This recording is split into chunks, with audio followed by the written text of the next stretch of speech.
Today we're going to talk about the elements of spiritual growth. And to understand what the elements in spiritual growth are, we need to also understand what we mean by spiritual growth. There's a lot of misinformation about spirituality in the world today, in modern culture, that causes us to have misconceptions and misunderstandings about things that unfortunately we take for granted, but that can gravely harm our spiritual growth. So to understand what spiritual growth means, we have to understand what is spirit. This word spirit in English has been terribly abused, especially within the last 100 years. Nowadays, no one can give an accurate definition to the word spirit. We use it from things ranging from the feeling of a certain kind of music or art to descriptions of ghosts and phantoms to discussions of God. So our definition of spirit is very imprecise and not founded in the mysteries. If we look at what Gnosis, or the universal knowledge, teaches us about spirit, spirit in Sanskrit is Atman. Directly translated, that means self. But it refers to our inner spirit, the essence of ourselves, the ultimate sense of where we come from. And that spirit in Hebrew is called ruach, spirit or breath, the self. And that's also known in the Kabbalah as chesed, which means mercy. So when we talk about spiritual growth, in genuine mysticism, that growth is a reference to our innermost. It is the growth of the being. It is the emergence of the Buddha within us. That is not the terrestrial self, what St. Paul in his writings called the natural man or the animal man, the terrestrial person. When we talk about spiritual growth, we're not talking about the spiritual person. We're talking about the growth of our innermost, Atman, Chesed, our inner Buddha. Real spiritual growth is the empowerment, growth, and expansion of our innermost. And through that growth, we as a terrestrial person also benefit. It's a reciprocal relationship. That's why Paul, in his writings, talked about the relationship between the heavenly man and the earthly man. Two parts of one being. Physically, terrestrially, we here are what Paul called a natural human being. Natural meaning in the natural world, in the physical world. With an earthly body, a physical body. What the alchemists called the philosophical earth. This body is built up out of the earth, as it says in the Bible. From the dust of the earth. That earth houses spiritual attributes or archetypes. That spirit or vivifying energy is what gives us life. It is the ruach or spirit or breath that causes this body to have existence, life. Our consciousness is an agent of the innermost. It is an agent of the Spirit. It's related to the Spirit, but it is not the same thing as the Spirit. So this title, The Elements in Spiritual Growth, really requires that you understand that Spirit is the being, our inner Father, our inner Mother, our inner Buddha, whatever names you want to use. It is that root of our inner experience as a self, as a soul. Where our soul comes from is our spirit. We need to understand that because until we clearly grasp that the terrestrial person is not everything, and that we are just an extension of something more, something that we ignore, we cannot really understand genuine spirituality. And this is the problem in this day and age. People think spirituality is about me. And spirituality and religion have become all about me and myself. And people who want spiritual growth really just want to adorn themselves, to dress themselves in robes and in different garments, psychologically, to give off a certain appearance, or to feel certain things. They want to feel comforted or feel secure because they are, as they say, quote, spiritual. The real spiritual person is in connection, in dialogue with their inner being. This is not something vague or invented or fantasized. It is experienced. True spirituality is the direct connection between the terrestrial person and the spiritual man, Atman, our inner Buddha. Real spirituality begins when that connection is established. So spiritual growth can be defined in that way. First, accessing and acquiring that connection so that we no longer believe in God or theorize about our inner self or inner spirit. We know it. We can experience it. We can taste it. We can touch it. We can talk to it. We can get information from it. We know what it is through our experience. That is the beginning of real spiritual growth. So we need to know the elements that cause that to occur. The reason we don't have spiritual growth now, and the reason we don't know our innermost now, because we don't know the elements, and we don't know the spirit. We're in a deep state of ignorance. So we have a lot to learn.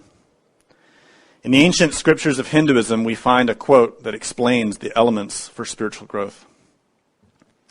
And this is in the Taittiriya Upanishad, which is a very ancient writing. This Upanishad states, "From Atman did space come into being. From space, air. From air, fire.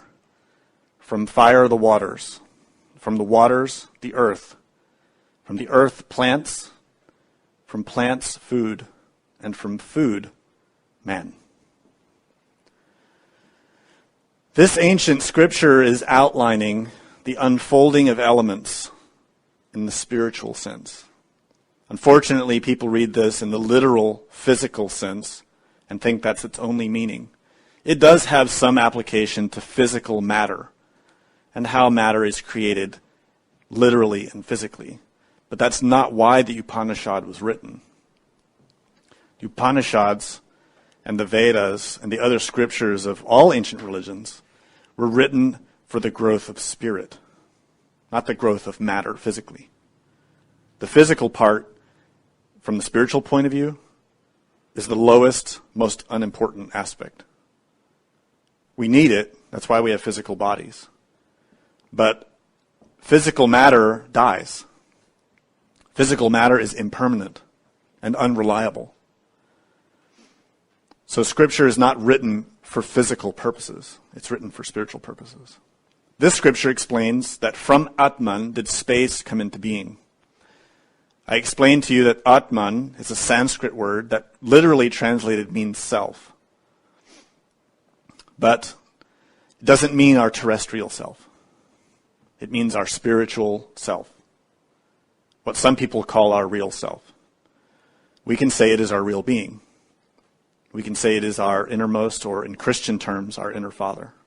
In Buddhist terms, it is our Idam, or our inner Buddha. From Atman did space come into being. Space here is not physical space. It isn't the space outside of this planet. It is a psychological and spiritual space. This phrase, from Atman did space come into being, encompasses the first few lines of the book of Genesis, where in the beginning the earth was formless and void. That formless and void is the absolute, what in Hebrew is called the Ein Sof, and the Ein Sof Or. In Sanskrit terms, this is Shunyata. In Buddhist terms, it is called Samantabhadra, or the Adi Buddha. It's the level of existence or level of beingness that is empty, that is ultimate, that is the repository of all potential. It is not nothing, but it is also not something. That is this space. And as it comes into being, it becomes what we call Akash in Sanskrit terms. Akash is the root vibration of the pure potentiality that's entering into manifestation. It is the root energy or root substance of everything. We can call it Mula Prakriti, the seed root of all things, the root energy. So from this space came air, from the air came fire, from the fire came the waters, from the waters the earth.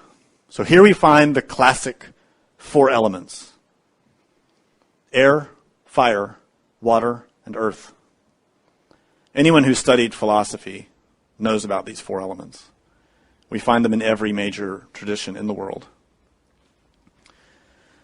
They were known in Babylonia, Chaldea, amongst the Greeks and Romans, amongst the ancient Chinese, the Taoists, amongst the Hindus and the Buddhists. In every tradition in the world, these 4 elements have been described in varying ways.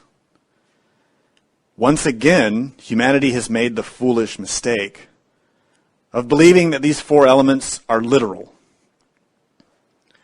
So our modern so-called scientists and philosophers read these ancient texts and laugh at the ancient ones and say, it's ridiculous that all the ancients thought that everything came from these 4 elements and that was it. That literally everything was made from physical air, physical fire, physical water, physical earth.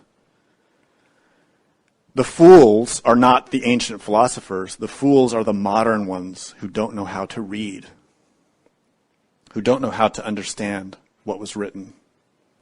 These 4 elements in every tradition do not refer to physical elements. If you study the writings of Paracelsus, Aristotle, Plato, Lao Tse, Krishna, Buddha, all of them talk about these 4 elements in every religion. But they're not talking about physical elements.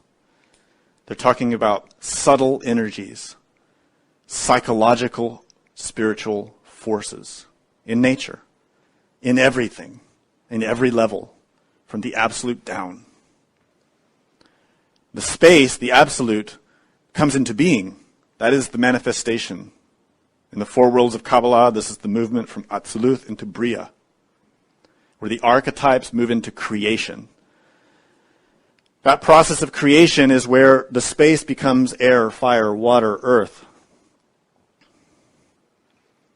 Everything that exists emerges out of the space. So all the way to the top of the tree of life, we see Keter, the crown, the Father, the Adi Buddha. That Adi Buddha, Keter, the Ancient of Days, comes into being through air, fire, water, earth, but in the level of Keter. In a very high dimension that's extremely subtle, and physically we can't see it. But from that root archetype, everything emerges and elaborates into different combinations of these 4 vibrations. Because really that's what they are. This term air uses what we experience physically as air as an archetype, as an allegory, as a metaphor, as a way of understanding something that is not physical. What is the quality of air? Movement. Something subtle. Something not fixed and solid. So air in this scripture and in all the ancient scriptures refers to a vibration of energy, a vibration of prakriti that's very subtle. It moves rapidly. Fire has the quality of temperature, heat and cold. So that air also has a temperature, heat and cold. It also has fluidity related to the waters. It also has the potential for solidity related to the earth. So we see these four elements really relate to qualities of matter and energy. Not literal air, not literal fire, not literal water. Qualities. In this way we can understand that these four elements are just a deeper condensation of the three qualities of prakriti, which we talked about in a previous lecture. That primordial space, when it emerges into manifestation, does so with three descriptive attributes, which are in Sanskrit called gunas. So the triguna are three different attributes, or qualities of matter and energy. And as those descend and become more complicated, they become four. And those four descend and create all the worlds that exist. So where this affects us is how we have come into being. Our inner consciousness, our true nature, enters into manifestation in the way that's described here. At the ultimate root of our self is space. Inside that space is Atman, the true self. That is the Ein Sof. And what emerges out of that Ein Sof is a ray of light, the Ein Sof or the ray of Okidanok, the ray of creation. It passes through that space. That space in Hinduism is called, at the highest level, Prakriti. It becomes Akash. That Akash is space, which becomes air, fire, water, earth. These are the differentiating qualities of the consciousness as it enters the manifestation. And long time ago, when that spark of light descended out of the absolute, our spark, and first came into matter for the first time, we didn't come into matter as a human being. We came into matter as a simple spark of light that needed to learn and grow and develop. So it starts at the lowest level as a simple element. Moving through these elements, we started as an elemental, a simple spark of consciousness in nature, and slowly developed over many eons through the kingdoms of the elementals, which relate to these four elements. And gradually, we graduated into becoming more sophisticated, and we became plants. And after a long period of time, that consciousness growing in the existence of level of plants, we graduated up and became animals. What here is called food. And gradually, after many more eons of development, we became more and more knowledgeable and experienced about the inner relationship between consciousness, matter, and energy, that we then entered into the humanoid kingdom. So here are the 5 elements that were outlined in that scripture. Space is the first element to emerge out of the being. In Sanskrit, it's called Akash. You'll also find it in other scriptures called Vyom and Shunya. Shunya is also related to that term Shunyata, which I mentioned. And from space comes the air, which is traditionally, in most cases, called Vayu, but can also be called Marut. And we spoke about the Maruts, which are types of beings related to the air, in our lecture about Hanuman. Air can also be called Pavan. From the air comes the fire, Tehas or Agni. And from the fire comes water, Apas, up, or jala in Sanskrit. And finally, the earth, which is traditionally, in most cases, called Prithvi, but can also be called Kishti and Bhumi, depending on the scripture that you're reading. So these are the 5 elements that we find in every religion. In many cases, 4 are specified, because the 5th is the secret. The 5th element is the one we most need. So in most written scriptures and documents about the secret tradition, the 5th is left undefined. The 5th is left unspoken. If we study the scriptures of alchemy, for example, in the West, we can find a lot written about these 4 elements, which some alchemists condensed as 3, such as Paracelsus. But the 5th is always there, but hidden. We may talk about that in future lectures. So as I was explaining, these 5 elements are not physical. We're not concerned with the physical aspects. They relate to physical matter. I mean, obviously, our physical fire is a reflection of spiritual fire. But we're not concerned with the physical aspect. We need to be concerned with the spiritual. So we need to understand what these 5 symbolize. Space represents the attributes of the absolute. So psychologically and spiritually, it means expansiveness. If you've ever studied the Tao, Chinese Taoism, it's all about the 5th element, space. The way of the Tao is the way of being expansive, all-embracing, all-awareness, all-encompassing, unreactive, capable of receiving anything and not being disturbed because there's so much room in oneself. Air really symbolizes the psychological and spiritual quality of mobility, flexibility, movement. And fire reflects the spiritual and psychological characteristic of temperature. Our psychological temperature, our spiritual temperature.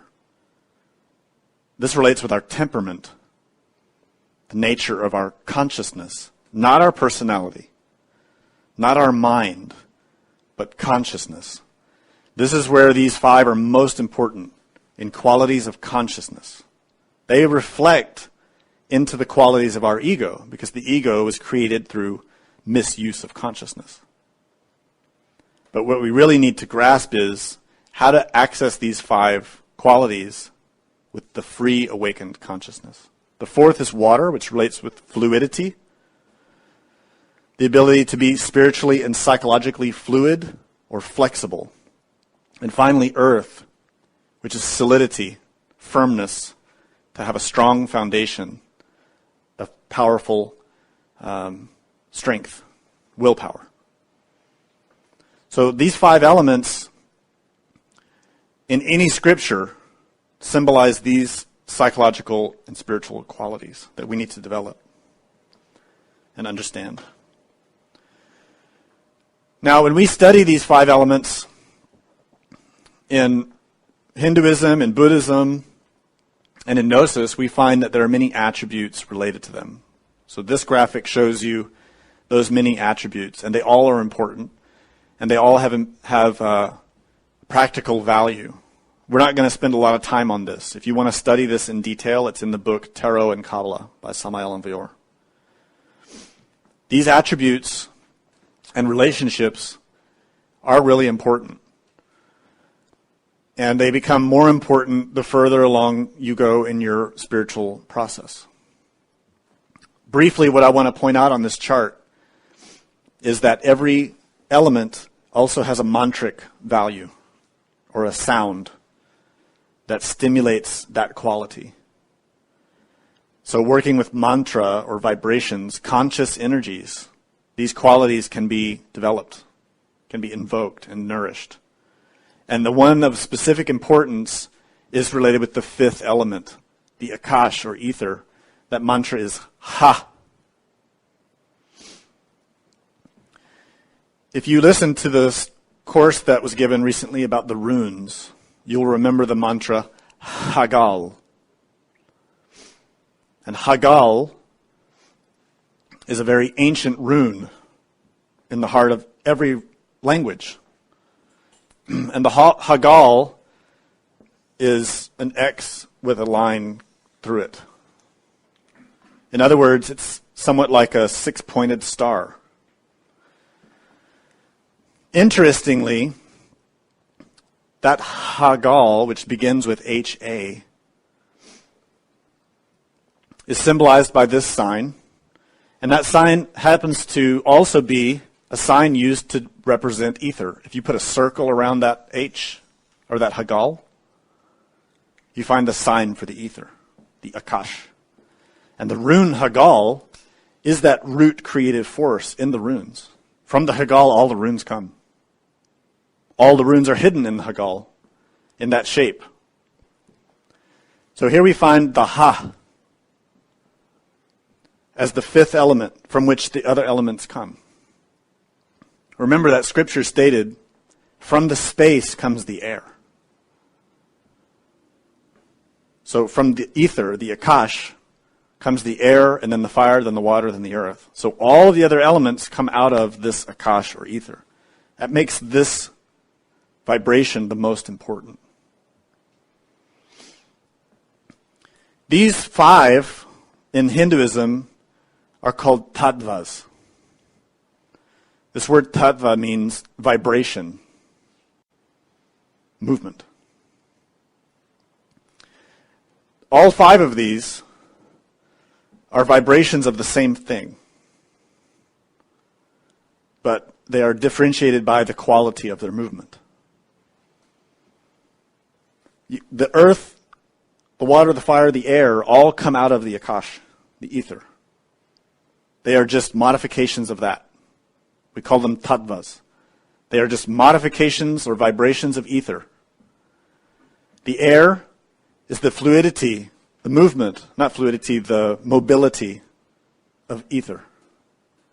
Whereas the earth, or the tattva prithvi, is the solidity of the ether, the Akash.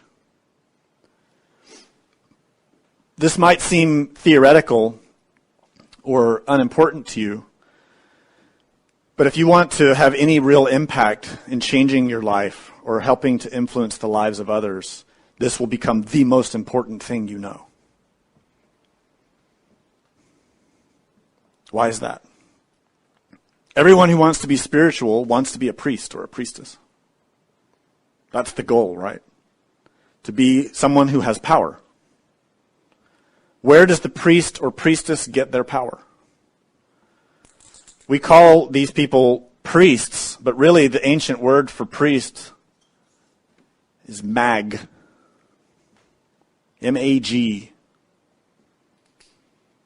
And if you've ever heard of the three magi, or the three kings, malachim in Hebrew, those were three priests. Magician means priest. It comes from magi.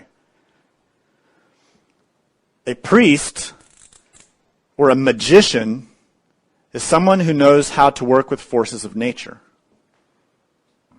both outside and inside. What was Moses? He was a great priest, a great magician. Commanded the water, commanded the air, commanded the fire, and the earth. Outside of himself, literally, physically. What about Nicholas Flamel, Basil Valentine, Paracelsus, Galen, Hermes Trismegistus, Jesus of Nazareth, Krishna, Milarepa, Quetzalcoatl. All magicians, priests. The power that they had, and still have, was derived from the tattvas, from these elements, not from anywhere else. The power to command nature is the ability to conquer and command and control these elements. Akash, air, water, fire, and earth. That begins not outside of oneself, inside. We have to first command these elements inside of ourselves to control our own kingdom, our own earth. And when we can command those forces in ourselves, then by the natural law of nature, we will also command them outside. The ancient axiom says, as above, so below.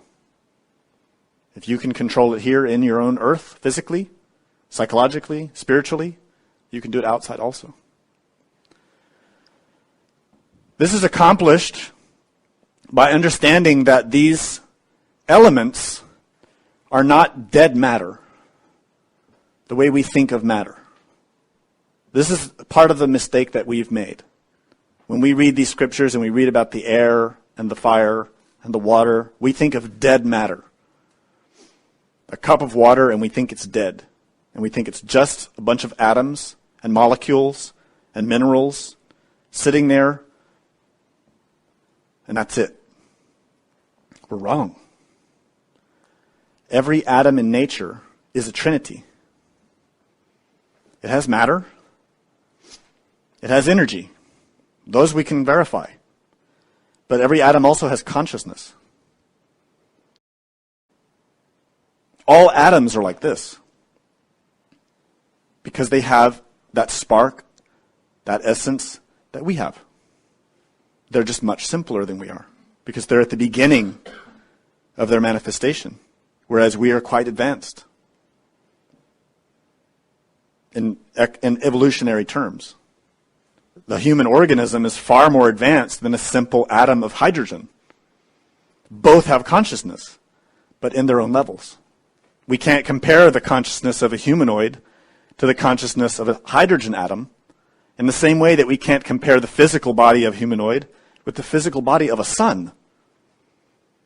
The scale is simply too huge. Nonetheless, we need to understand the similitude and that all atoms have consciousness. And all atoms have consciousness in relation with these elements.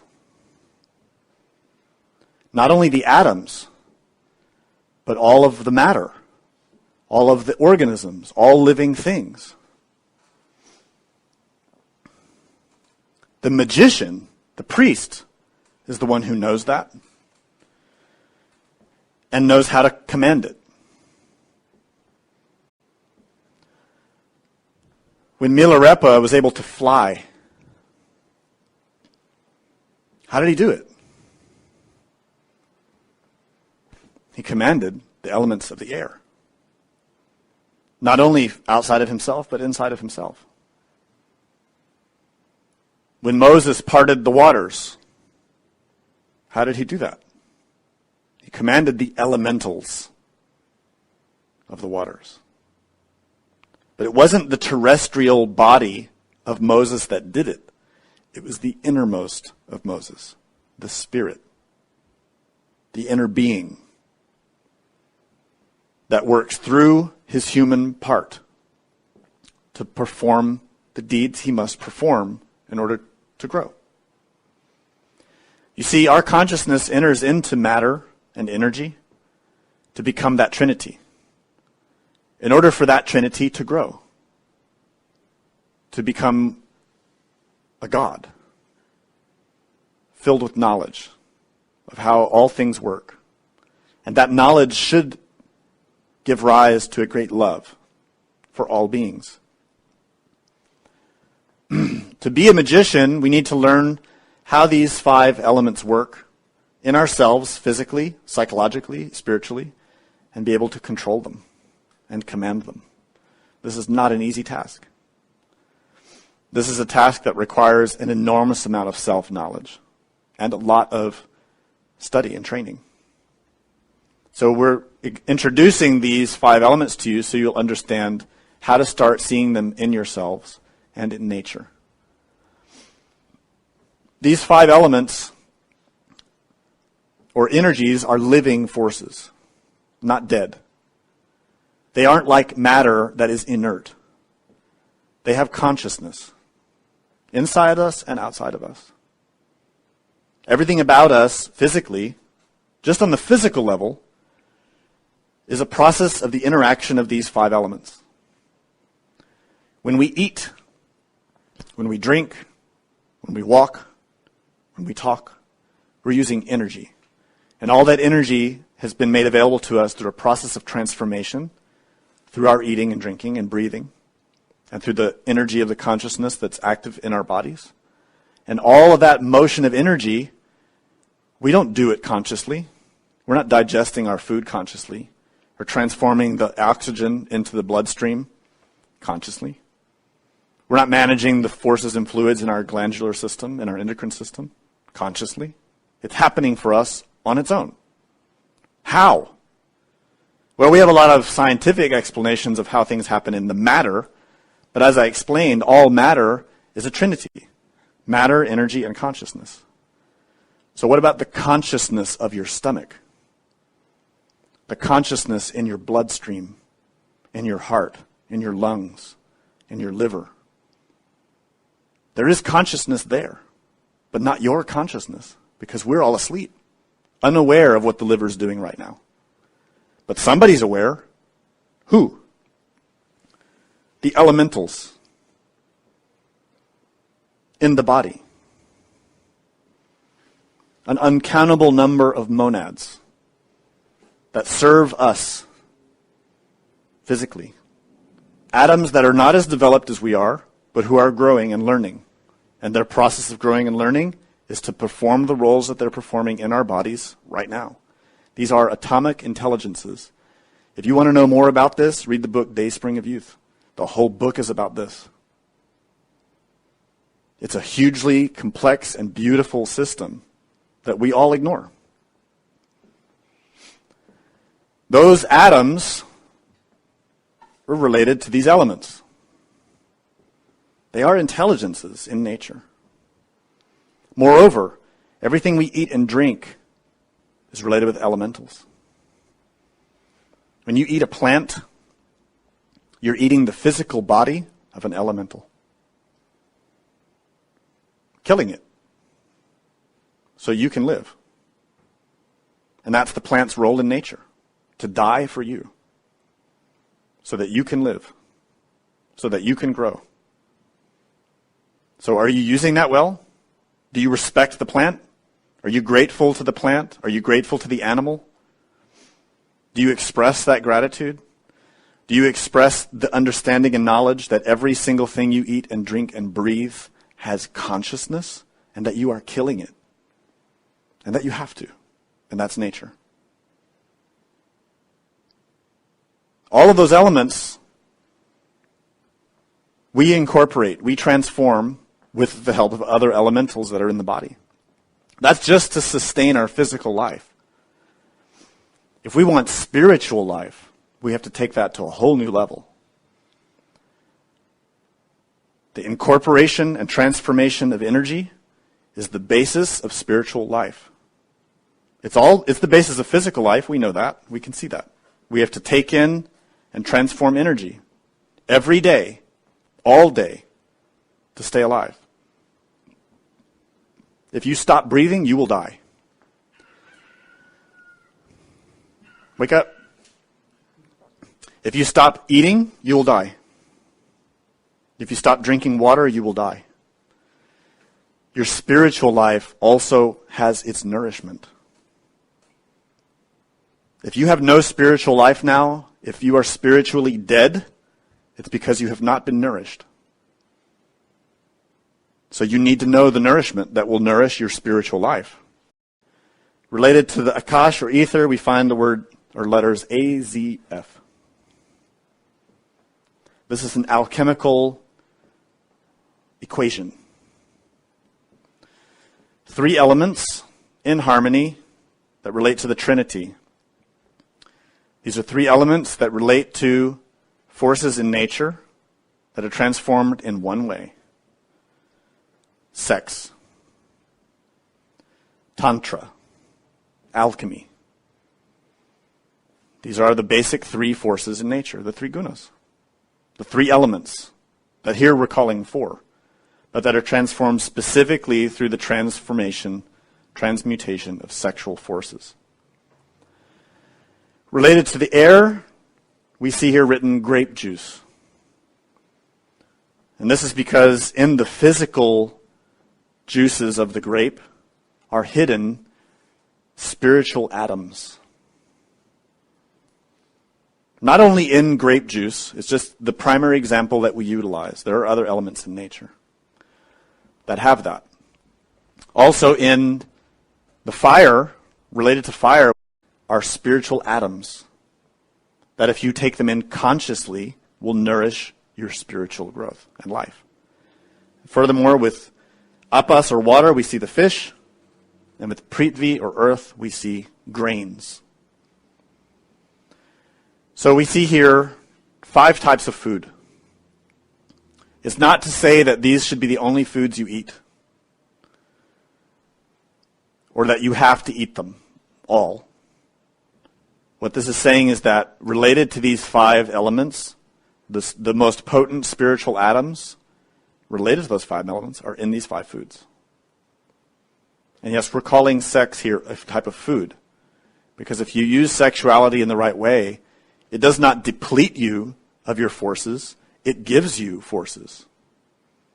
Most people use sex to deplete themselves, to exhaust themselves. But that is not the right way. Upright sexuality, or chaste sexuality, utilizes sex in order to nourish the body, the heart, the mind, the spirit, the soul. And so, through transmutation, spiritual atoms are absorbed physically, psychologically, and spiritually.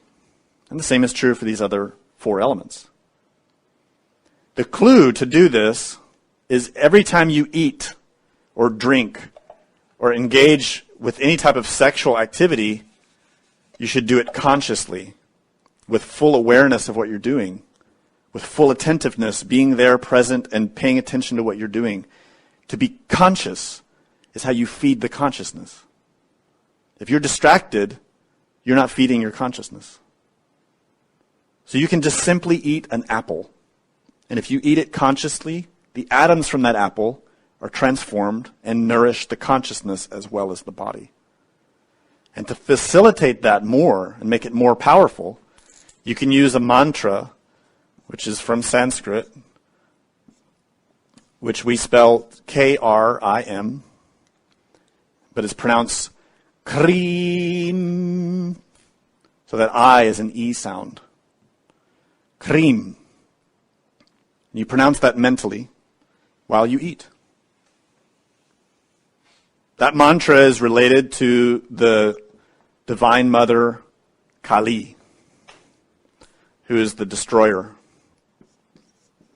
So when you use the mantra Kreem, you're invoking the power of the Divine Mother to pulverize those elements and separate the bad from the good, and to absorb the goodness into yourself consciously. And this is how you nourish yourself consciously. And this is on all levels, physically, spiritually. So we recommend that students try to have these elements in their diets. Not necessarily every day, but to at least try. Especially when you're dealing with the particular tattvas that these foods are related to.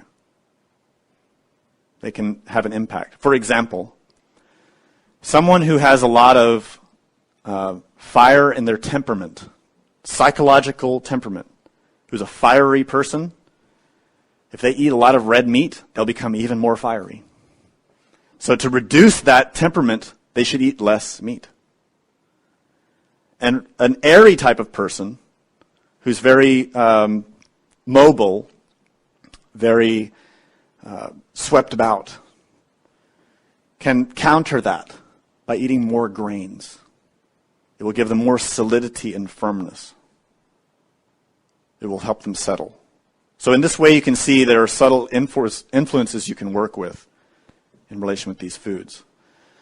More importantly, to become a magician, you need these forces in your body. You need the atoms.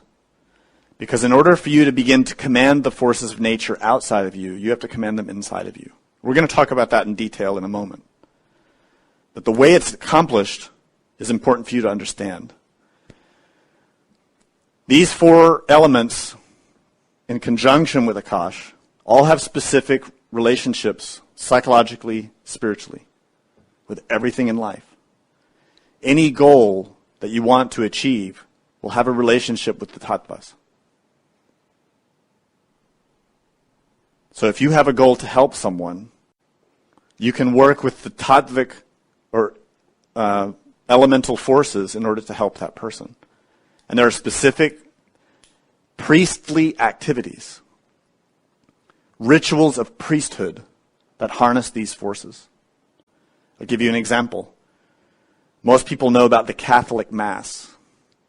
And you find that same Mass in other religions, but in different names. The exact same function, with different words, different structures, exist in Buddhism, exist in Hinduism. So in those rituals, they have symbolic elements related to these tattvas. The grain in the West, in the Eucharist, is wheat, usually served as a wafer or as a piece of bread. That is a symbolic food. But when it's properly consecrated and blessed, has spiritual atoms of high value. The water, of course, is usually given with water. The fire is usually a small bit of meat. Again, it can be symbolic. It's not always literal meat, although in some traditions it is. And the air is grape juice or wine. In other traditions, the earth, the grain, can be represented by corn or by rice. So if you have participated in any other world tradition, you'll find the same ritual elements where the congregation will receive from the priest blessed food. That food is really symbolic. And if it's properly blessed, it will convey spiritual atoms that have been blessed and consecrated through the consciousness of the priest. And this is the important point. The priest or the magician is the one who consecrates that event, and through the purity of his or her psyche brings those divine forces into the foods. And how can that priest do that unless they themselves are pure? They are the vehicle of that force. In the Bible, we see this established in the very ancient times by Melchizedek, who blessed wine and bread, and Jesus was a priest after the order of Melchizedek, performing the same function. That's how we got the Eucharist of today, through Moses, through Melchizedek. And Melchizedek got it from others. It's very ancient. So that's a symbolic ritual in which spiritual atoms are brought in through these elements for the blessings of the congregation in order to give spiritual nourishment. That's the value of those sacraments. We gave a whole course about the sacraments of the Gnostic Church. So if you want to know more about that, you can read that. These are rituals you can perform yourself, even if you're on your own. And it's all explained in the course. So that priest performing the ritual has to command these elementals. The atoms that are placed in that bread are brought there by pygmies and gnomes. We say pygmies and gnomes, we don't mean literal physical pygmies or gnomes in the physical world. We're talking about the consciousness of the elementals related to that tattva, prithvi. All the elements have their conscious elements, their conscious value. So we need to know what they are and how to command them. And as I was explaining, everything about us is derived from those elements. Everything. To understand this, I want to read to you a quote from Paracelsus, Paracelsus is one of the greatest doctors this planet has ever seen, and is also a great alchemist, and is one of the teachers of Samael Aun Weor. So Paracelsus wrote, "The Magi, in their wisdom, asserted that all creatures might be brought to one unified substance, which substance they affirm may, by purifications and purgations, attain to so high a degree of subtlety, such divine nature and occult property, as to work wonderful results. For they considered that by returning to the earth, and by a supreme magical separation, a certain perfect substance would come forth, which is at length, by many industrious and prolonged preparations, exalted and raised up above the range of vegetable substances into mineral, above mineral into metallic, and above perfect metallic substances into a perpetual and divine quintessence, including in itself the essence of all celestial and terrestrial creatures." Paracelsus wrote that in his book, The Aurora of the Philosophers. And what that statement is saying, in synthesis, when I explained to you the descent of forces into nature, in all those forces remains the seed of its source, of their sources. So in all of our atoms is a connection back to their roots in the Ein Sof. In other words, in every atom of earth, there's a connection back to Akash, which in turn connects back to the root of all things, which in that scripture was called Atman, or the self. Paracelsus is stating that it should be possible through purification to return the creature back to that ultimate root and thereby acquire all the power of the magician. And that root power, or that perfection of that energy, is called quintessence. In English, we use this word quintessence a lot now, but actually its roots come from alchemy. Here we see an image of the tree of life on a physical body. This is us. We are a tree of life, physically, spiritually. Once again, it's not the physical component we're that concerned with. We're really concerned more with the psychological, spiritual aspect of how this tree of life functions in ourselves. Every single portion of the tree of life is a combination of tattvic elements in varying degrees of subtlety, and with all of the huge variety we see everywhere in existence. Everything about us is rooted in the elements, both in the positive, free, unconditioned consciousness, which is symbolized as the upper portion of the tree of life, and also in the conditioned consciousness, symbolized in the lower portion, which we generally call hell, but which, taking aside the physical aspect, symbolizes our psyche, our consciousness, that is trapped in conditioned state. Hell is our subconsciousness, our unconsciousness, our infraconsciousness. We have our own hell. That hell is that blackness that we see when we look inside of our hearts and minds. It is what we see in our nightmares.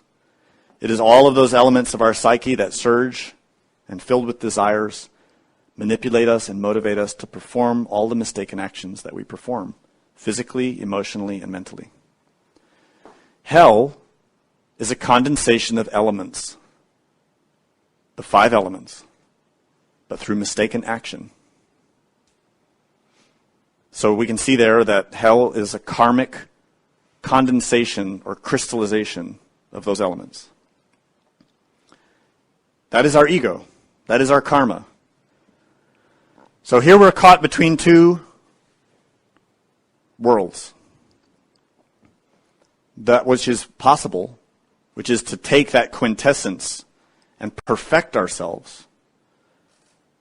On the other side, we see that which traps us.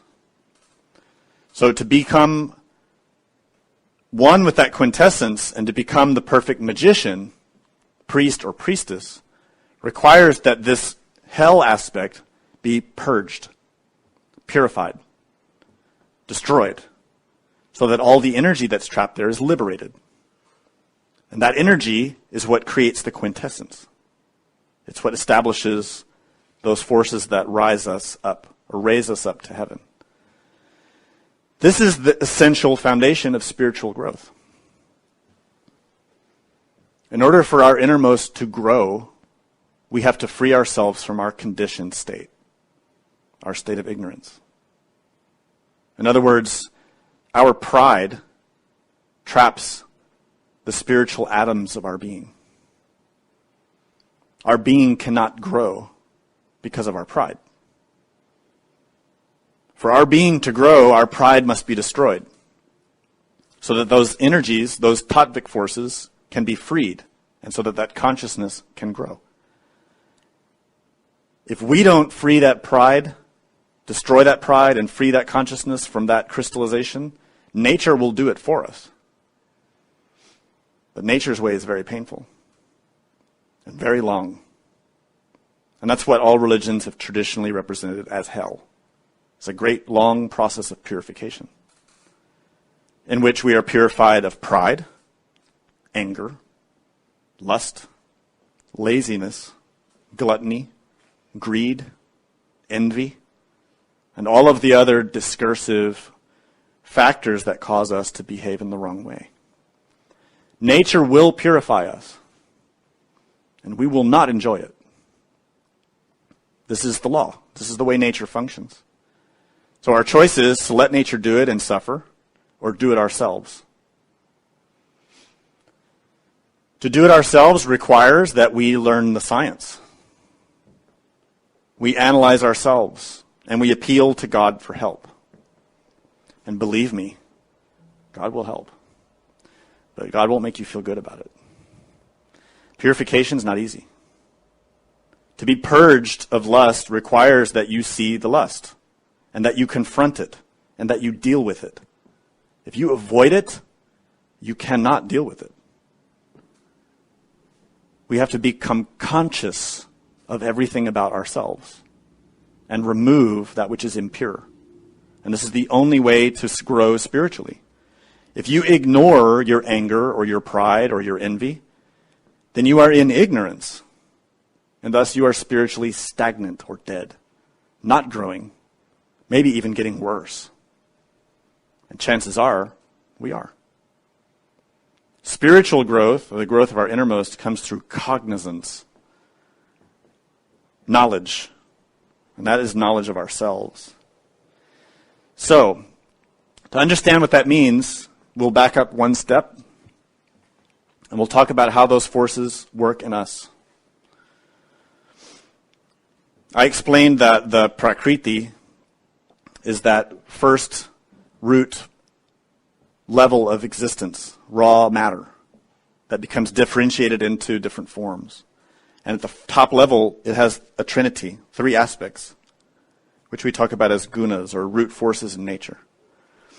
In Kabbalah, those 3 root forces are called the 3 mother letters. The first is Aleph. Aleph is the first letter of the Hebrew alphabet, and its shape is a trinity. It has all 3 in itself. It relates to air, not physical air, but the mobile quality of that root energy. It is highly mobile and flexible and incorporeal. It has the value of the number 1. The second mother letter is Mem, which relates with water. It's the 13th letter of the Hebrew alphabet. It also has a trinity in its shape. A dot, a curve, and a line. You see these 3 elements are starting to differentiate. Mem relates with water. To say water in Hebrew, you say ma'im, which is 2 mems, and a yod in the middle. The third mother letter is Shin, which is also a trinity. Shin is related with fire. and is the 21st letter of the Hebrew alphabet. It's stated in the Kabbalistic book Sefer Yetzirah, which is the book of formation, that these three mother letters were the first emergence, and from them came all the other letters. Again, those letters are not literal. The letters represent spiritual archetypes, forces in us spiritually. These letters are runic symbols of archetypal spiritual aspects of the being. These three letters represent the three forces, the Trinity, the Father, the Son, the Holy Spirit, Brahma, Vishnu, Shiva. Air, water, and fire. These three forces are behind all creation. Anytime there is a creation, there are three forces at work. So when we look at the tree of life, we see these three at the very top. Aleph with Keter, Shin with Hokmah, Mem with Binah. These three forces, or the Trinity above, express to create through Da'at, which is the hidden Sephirah just below the upper Trinity, and that shape of Da'at is the rune Hagal, which I drew on the board. Hagal in Judaism and Hinduism is represented as a six-pointed star, two interlocked triangles. In other words, this upper triangle divides itself into a duality and unites with itself and forms that Da'at, or Hagal. And from that Hagal comes everything else. All the letters, all the tattvas, all the forces in nature.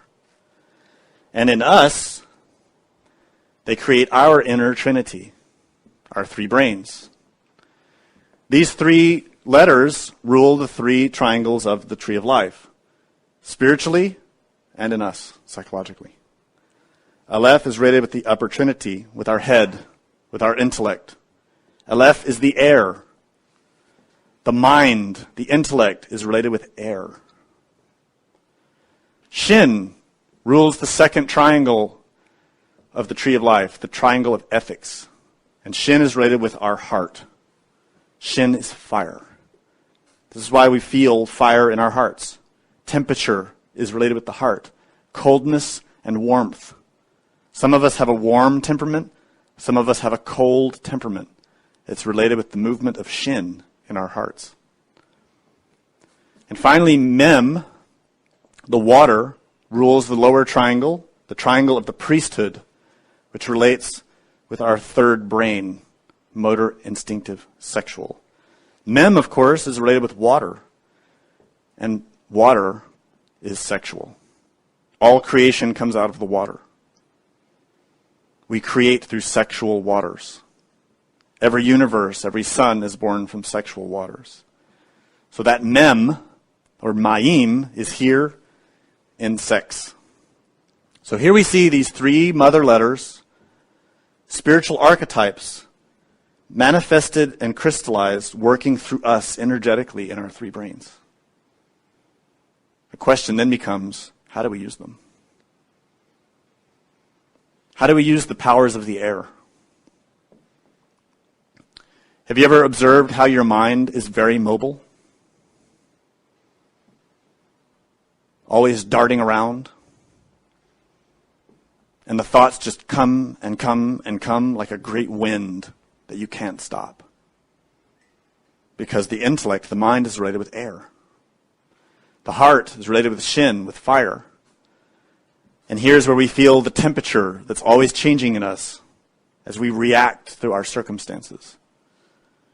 We feel the heat of anger in our heart. We feel the warmth of love in our heart. We feel the coldness of resentment. Right? All emotions have a temperature. And finally, in Mayim, in our bodies, we feel the waters of sex boiling. Sometimes they're calm. Sometimes they're not. Sometimes they're icy and frozen. At other times, they are a raging storm.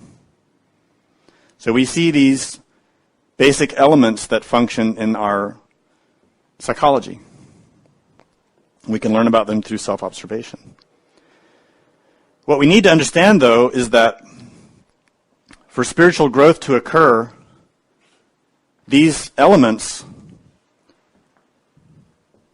are used to test us, to purify us. You see those three mother letters, Aleph, Shin, and Mem? You see air, fire, and water. What's the fourth element? Where's the earth? It is your body. Your body itself. So here you are, spiritually, psychologically, the four elements. Your body, your mind, your heart, your waters. If you want spiritual growth, all four have to be purified. How does it happen? Are you going to do it on your own? Can you do it on your own? If you observe your mind and you see the density and strength of your psychological tendencies, and you compare that with the strength of your free consciousness, you will quickly come to the realization that it is impossible to do it on your own. It is impossible. It cannot be done. It has never been done. You can only do it with the help of God, the help of the divine. And the one who showed us how to do it is David. In the myth of David, we see David as a young shepherd, powerless, no training, no weapons, just a boy. But by circumstance, he has to face and defeat the greatest warrior of the Philistine army, who is Goliath. The only thing that David has to help him is his faith. So what he does is he believes in God, he has faith in God, and he approaches his enemy, and he picks up a stone and kills Goliath with it, and then chops off his head. That stone is what in alchemy is called a sophic hydrolith. Sophic comes from Sophia, or wisdom. Hydro is water, and lith is stone. So the wise water stone. I told you the water is in your earth in sexuality. So the Sophic hydrolith is that sexual energy being utilized by Sophia, Christ. Wisdom is Chokmah. Wisdom is Christ, that Trinity above, that will aid us by stimulating these elements in us so that we can see them for what they are. And that's why those who begin to transmute their sexual forces to work with the stone, which is centered in Yesod, the sexual energies, begin to receive ordeals, difficulties, psychological tests. Someone who is genuinely transmitting or transmuting their sexual energy will also begin to face a lot of difficulties, psychological difficulties, because this is how the work progresses. People enter into these types of studies and believe, because of their training in pseudo-occultism, that everything in the spiritual path is an ever-increasing ecstasy. And that as soon as you become spiritual, life just gets rosier and rosier. Spiritually, it does.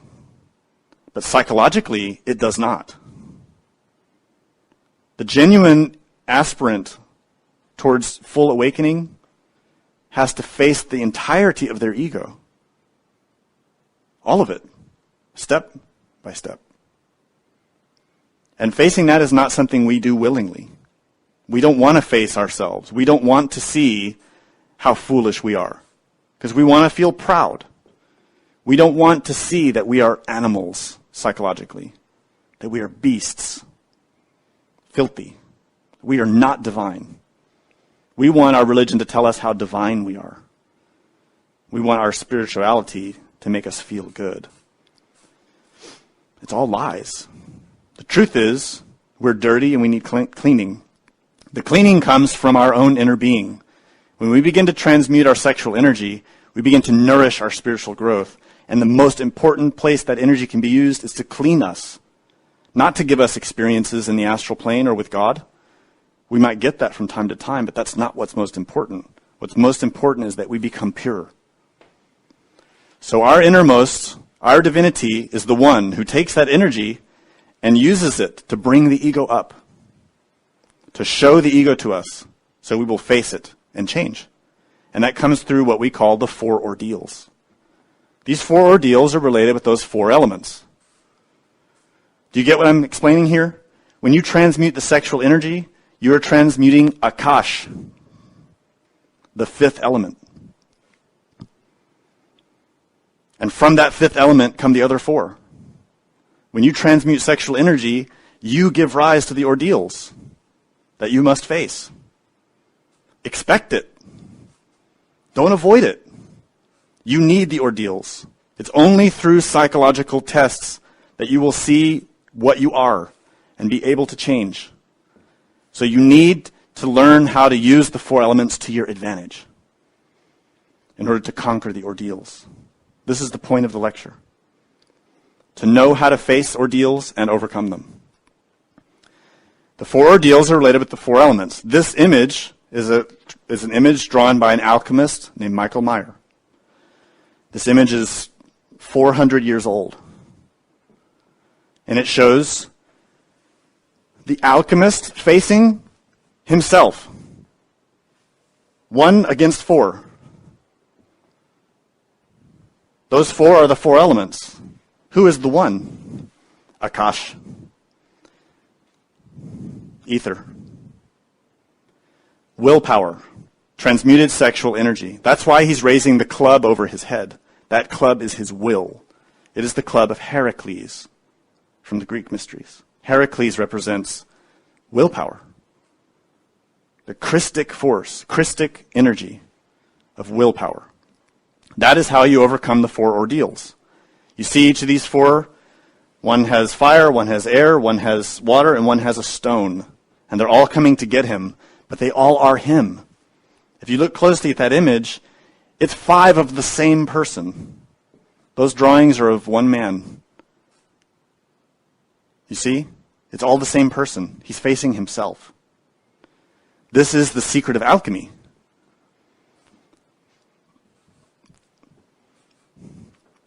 So our being will give us these ordeals. So we're going to describe them briefly so you understand what to expect.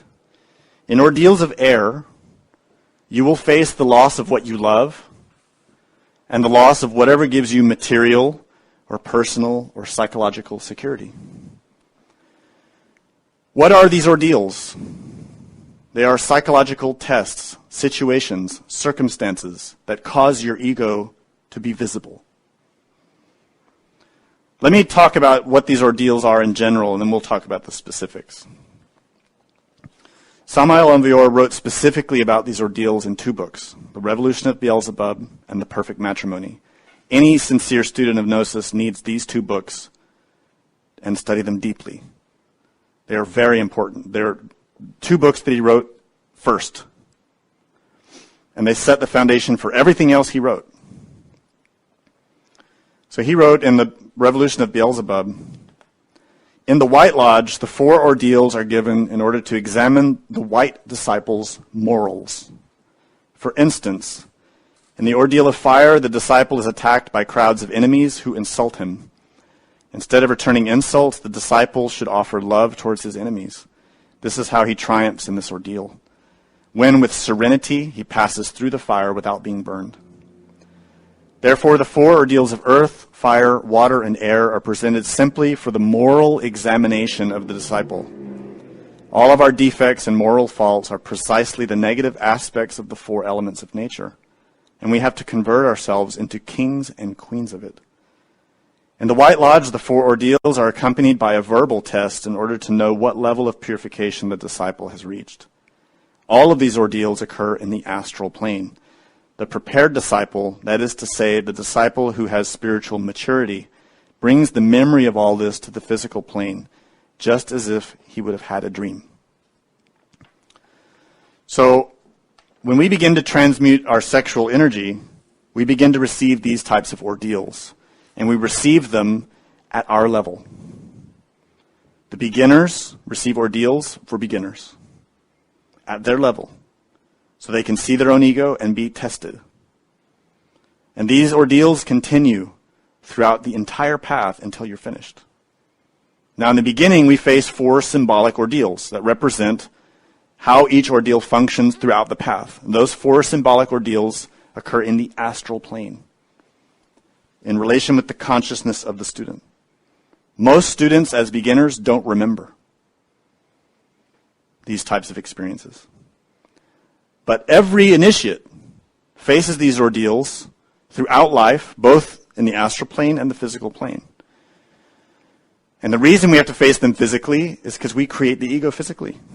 We have ego physically here, now. We experience it. We need to deal with it. So we have ordeals. And they get harder the more we fail them.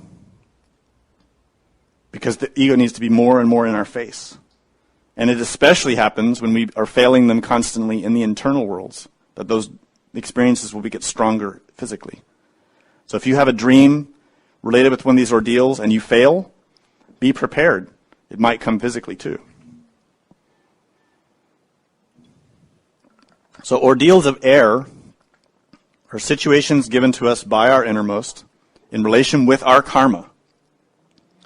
Remember, every ego is a consequence of and a stimulator of karmic consequences, circumstances.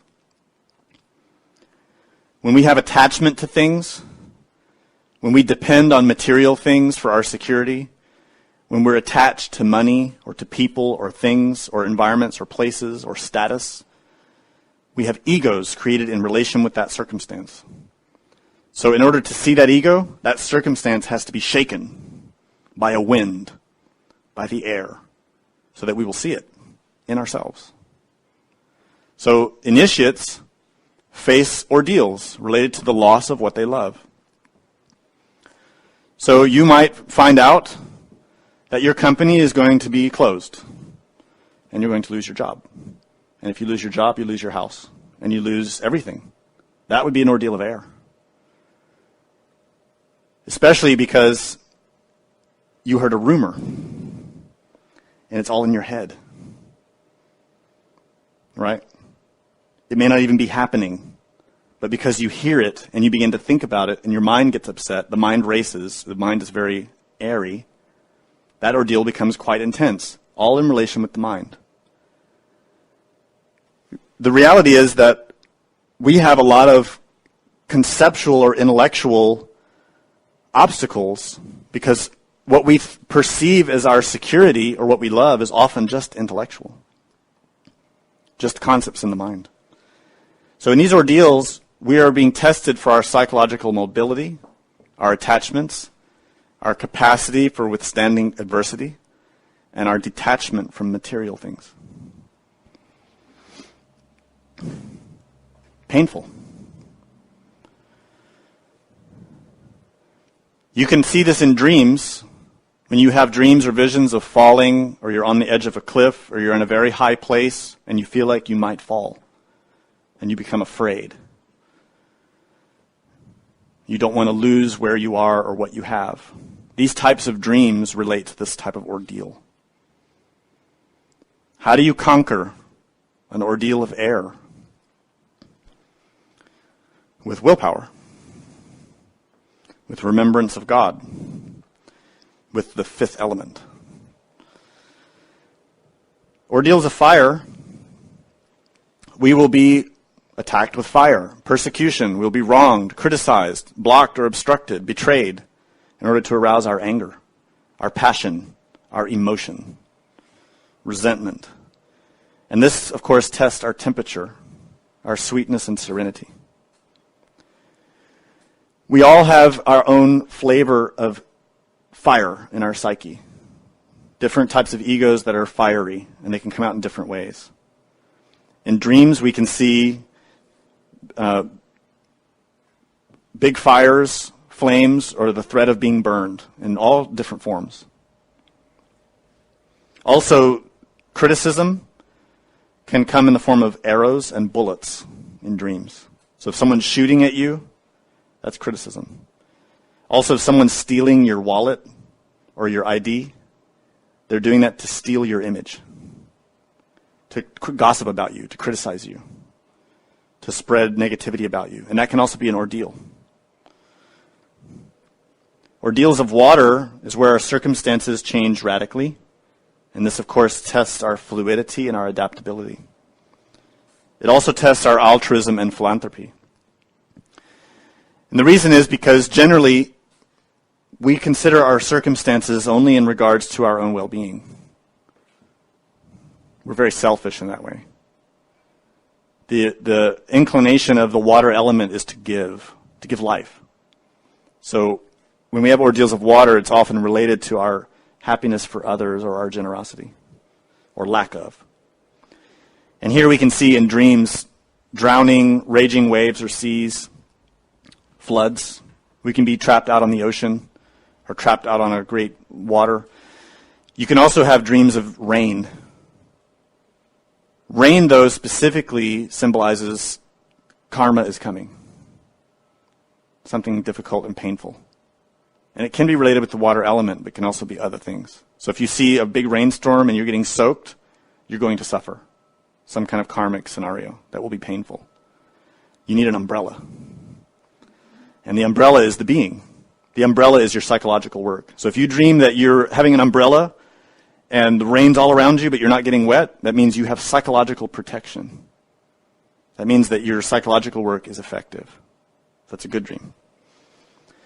Ordeals of earth is where we are obstructed, have no way to proceed with our goals, we are restrained or weighed down. So have you ever had a dream where you can't walk, you're trying to run, and you're so slow, you can't get any speed? That's an ordeal of earth. You're too weighed down, often by attachments or by restrictive ways of seeing things. You want things a certain way and they're not that way, and so you're stuck, you can't move. That's earth. This, of course, tests our solidity, perseverance, our ability to deal with inconveniences. Ordeals of earth can also be where we feel like we're being crushed. So if we see in dreams that we're being crushed between giant rocks or stones, or we're being buried alive, or somehow we're doing something in relation with a mountain or cliff, these can be related to ordeals of earth. Earthquakes. If you have a dream of an earthquake and everything's changing, it's related to all your circumstances. Everything's going to change. Or it's an ordeal related to change. So you can see that these four ordeals are difficult. Not easy. But they also become a little more difficult for us depending on our astrological influences. We all have a personality that was born at a certain time and place. And because of that personality has influences in its formation. Also the body, because they were born at the same time. This is what I was talking about in the last lecture I gave, called The Perception of This Moment. Those astrological influences affect how we see things and affect our natural, or what we feel is our natural inclination, but really it's just personality. There are 12 signs in the zodiac, so there are 4 groups of 3, and those 4 groups each relate to an element. So every astrological sign is related with an element. Related with air, we see Gemini, Libra, and Aquarius. Air signs have a tendency to behave in an airy way. They like it, but it's also their weakness. So an air sign tends to be highly mobile, thrives on change. And so in that sense, they don't have much earth or fire or water. It's hard for them to be fixed and firm, to be solid, to be consistent. And when things are not changing, they get frustrated because they want rapid change. So fire signs are Aries, Leo, and Sagittarius. And these have a great range of temperature, tend to be hot and quite dynamic and quick to move from cool to heat. So they can get angry easily, but they can also cool off easily. So they have these tendencies. And then the water signs are Cancer, Scorpio, and Pisces. And these are the ones that are very fluid, but they have to do it their way. They respond to change if it's according to their liking and interest. And then finally the earth sign, which is Taurus, Virgo, and Capricorn, they don't like change. They like things to be solid, fixed, decided, finished, done, not changing it. It's like this, and that's how I want it, and that's it. No change. And when things change, they really struggle and suffer to adapt. So by understanding your astrological sign, you can start to understand how to deal better with ordeals.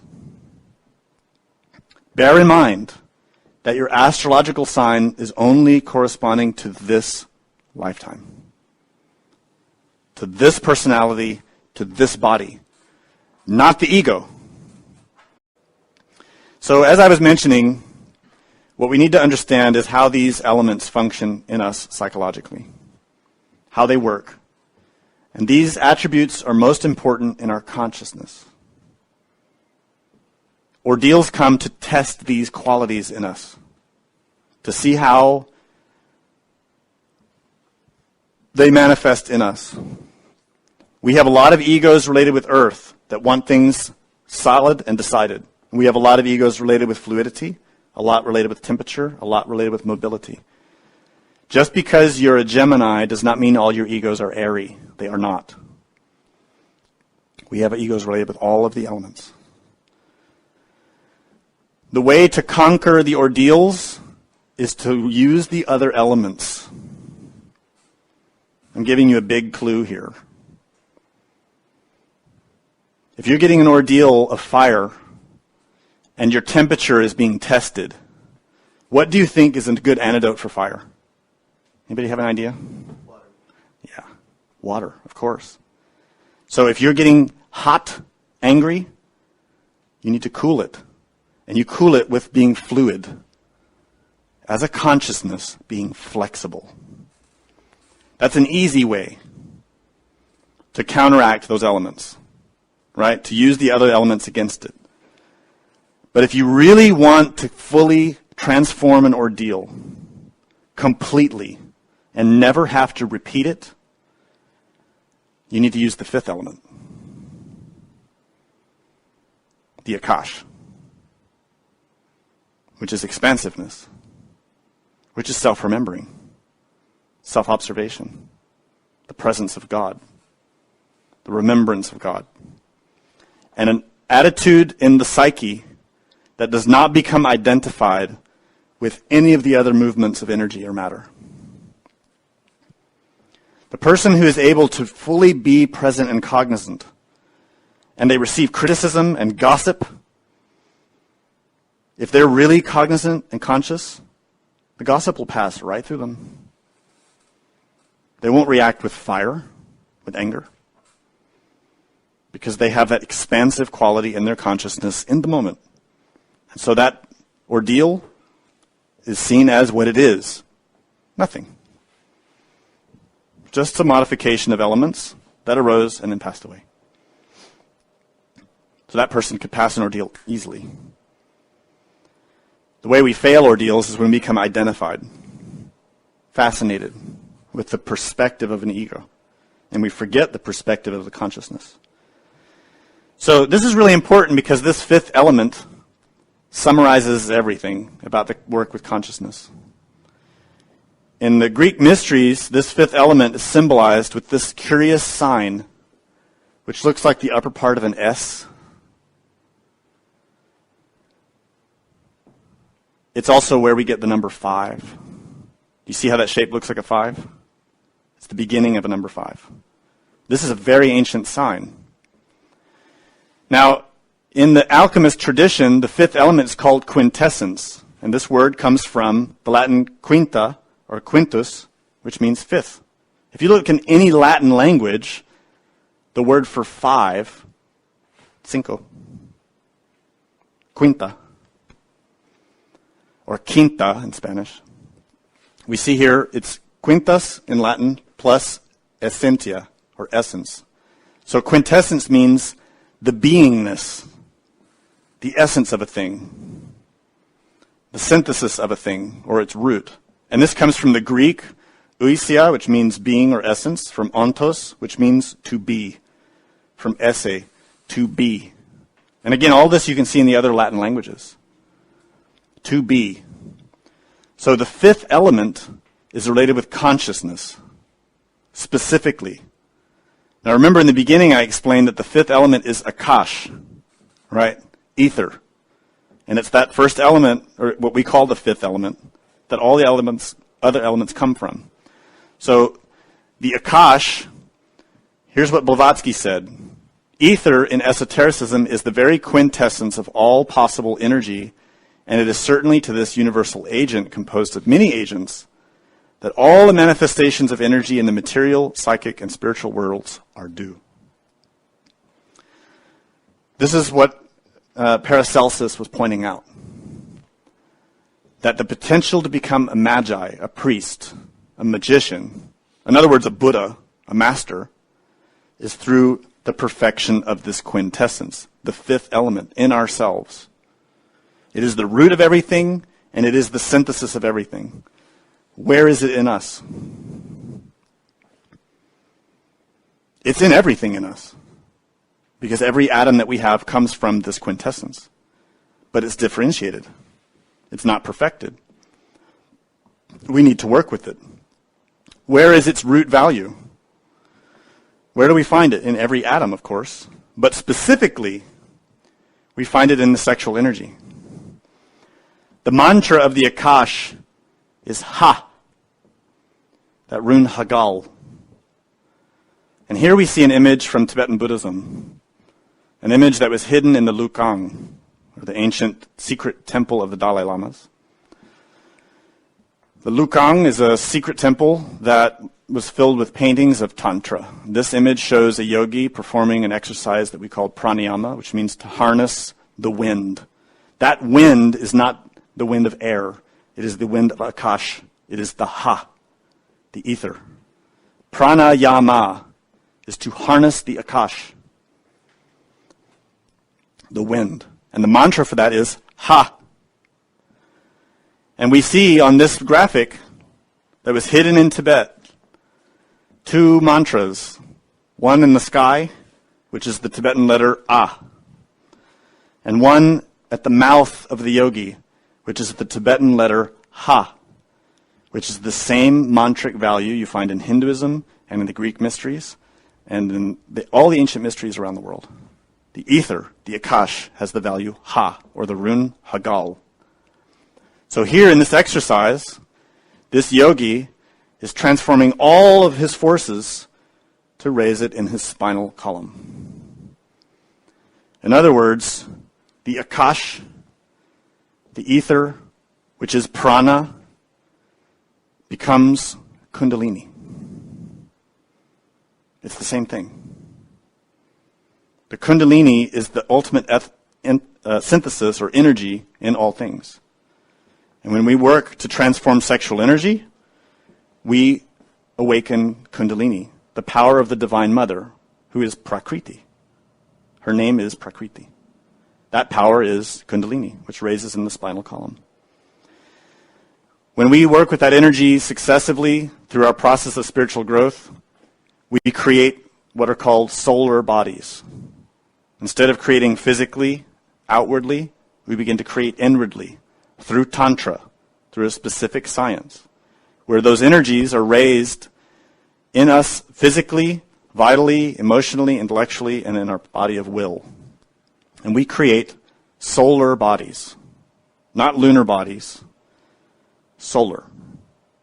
These are bodies created by the Akash in the fifth and sixth dimensions. In other words, the Kundalini begins to manifest those three forces in us through these bodies. And we see here how those Hebrew letters are related to these bodies and the solar forces. That's a long work. But what that represents is the power of the magician. This triangle, Netzach, Hod, and Yasod, is the triangle of magic. The magician is the one who has created those bodies, thereby creating perfect vessels for the expression of the Akash. And the Akash works through those four forces, the four elements, through these bodies. The Akash itself, through Tiferet, the causal body, or the Bodhisattva, who commands the powers of the air in the mental body, the powers of the fire in the astral body, the powers of the water in the vital body, and in the physical body. All of that is Kundalini, raised and awakened and empowered. It is the power of Akash. To acquire that, you have to first conquer the elements in your own psyche. And that is not easy. Do you have any questions? These bodies would create solid bodies, not lunar bodies. What would be a lunar body? Good question. What would be its function? What we have now, or what we call lunar bodies, because they are bodies created under the influence of the moon, physically and spiritually. The moon is, of course, the Divine Mother, Luna, or Selene. So our physical body was created under the influence of the forces of the moon, and so was the bodies of our mind and heart. Our psyche, in other words, is a child of the moon. And those bodies will be returned back to nature. They belong to nature. We didn't create them. In order to become immortal, you need immortal bodies. Those bodies are created by the Son, by Christ. And that's what Jesus was saying in the Bible, you must be born again. That spiritual birth is the creation of the chariot of Ezekiel, or the Merkabah of the Kabbalists. And that's this. It's the golden body of the solar man. It's hidden in the Greek and Egyptian mysteries. It's the creation of what in Hinduism or Buddhism is called the subtle body, or illusionary body. And that's a different type of body that exists in the internal worlds, and which is immortal. It's the body of an angel.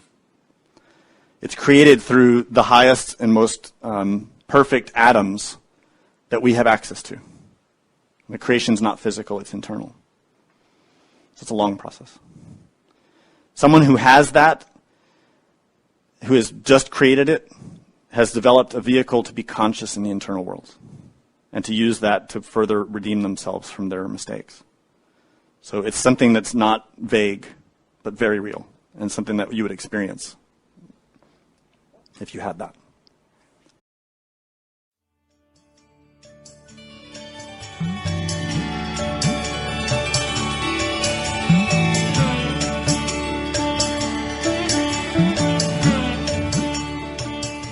The presentation of this lecture was made possible by donations from listeners like you. Will you help others to benefit from this knowledge? Most Gnostic schools recommend a donation of $10 to $20 per lecture. Every single donation helps. Make a donation now at gnosticradio.org. For questions and deeper understanding of this lecture, we invite you to explore the books published by Glorian Publishing and available from booksellers worldwide. Visit gnosticbooks.org to learn more. Thank you. May all beings be happy.